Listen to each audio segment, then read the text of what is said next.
Oi, tudo bem? Eu sou o Dr. Juliano Pimentel e eu tô aqui hoje com vocês a convite do programa Ressoar para trazer um pouquinho mais da minha área de atuação dentro da medicina. Eu tô na área de saúde há mais de 20 anos, sou formado em medicina, em fisioterapia, fiz meu mestrado nos Estados Unidos e eu tô fazendo meu doutorado agora.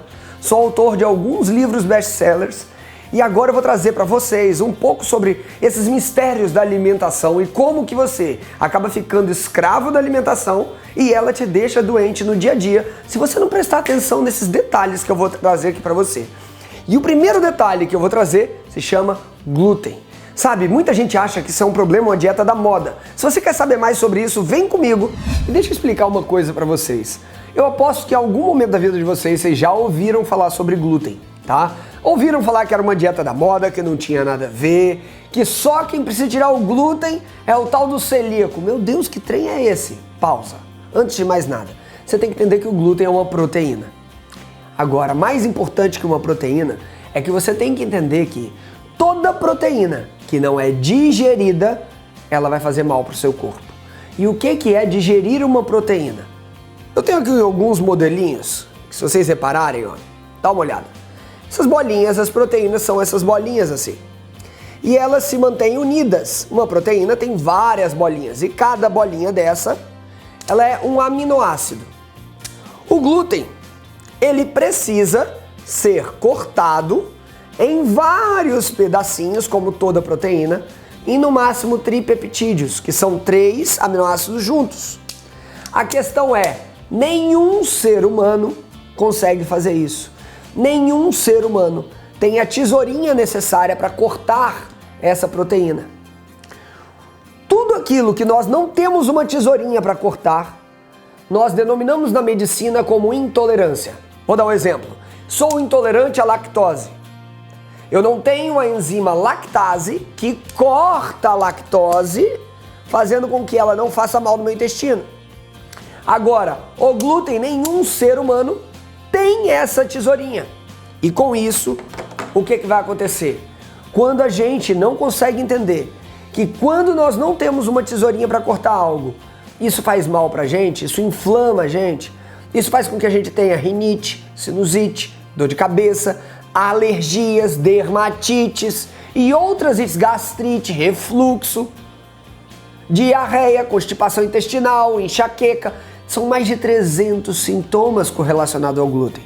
300 sintomas. Se você parar para pensar, grande parte das pessoas hoje, com doenças que são simplesmente controladas com medicamentos na farmácia, que os colegas médicos prescrevem o quê? Simplesmente sintomáticos, nós iremos conseguir ver que quando a medicina não consegue ajustar aquilo com um tratamento normal, ela tem que ir para a parte medicamentosa sempre, é o momento de você olhar para dentro e perceber a sua alimentação. O intestino da gente, ele deveria ter as células assim, ó, coladinhas desse jeito, igual meus dedos. Quando o glúten chega lá e a inflamação ocorre, é como se ficasse assim, ó. É o que a gente chama de permeabilidade intestinal. As células, ao invés de estarem justapostas e não passar nada, elas ficam permeáveis. E nessa permeabilidade passa bactéria, passa comida, passa DNA de planta, passa tudo.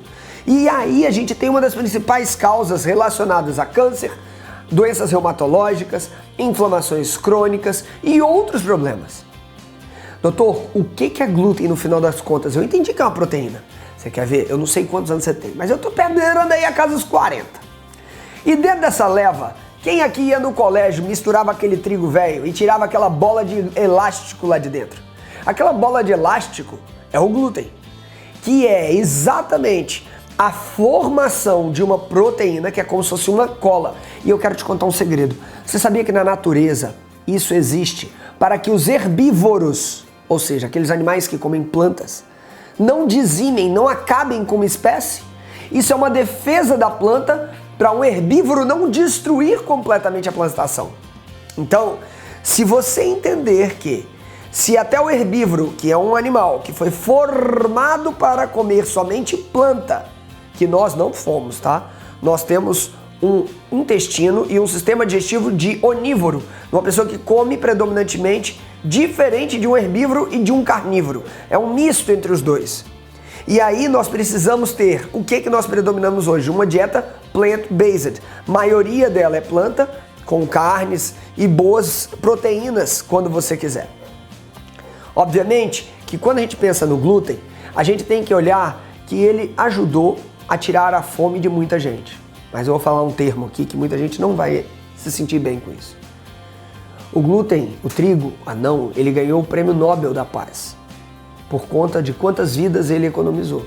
Mas hoje, se a gente pegar a maioria dos problemas de saúde que existem no mundo, esses estão relacionados a uma alimentação deficitária, câncer, diabetes, hipertensão, doenças reumatológicas e outras.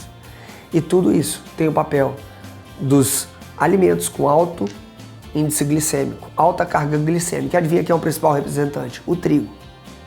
Se nós tirássemos o glúten hoje e o carboidrato refinado da alimentação, que o principal representante é o trigo, nós teríamos aí pelo menos uns 60% a 70% a menos de problema todos os dias nos hospitais. Porque a inflamação crônica iria reduzir e as doenças também. Então, primeiro passo, você quer reduzir a sua quantidade de inflamação? Faz um teste, experimenta ficar 15 dias sem comer nada que tenha trigo, nenhuma bolacha, tira tudo que tem glúten. Você melhorou completamente, o que você tem que fazer? Você vai buscar um gastro ou um clínico geral e falar, doutor, eu tirei o trigo da minha alimentação e eu melhorei muito. Aí ele vai ter que investigar se você não tem doença celíaca, tá? Mas fora isso, quando eu fui diagnosticado, eu tinha 7 pontos de sangramento no intestino. Tudo por conta do glúten. Mas no meu caso, era por conta da doença celíaca. Muitas pessoas simplesmente têm dores, passam mal, mas não têm a doença celíaca, que é uma fração menos grave, mas que pode gerar 300 sinais e sintomas. Então, fica de olho nisso e eu espero que você tenha aprendido mais um pouquinho com essa aula. Até o próximo vídeo e o próximo programa. Valeu!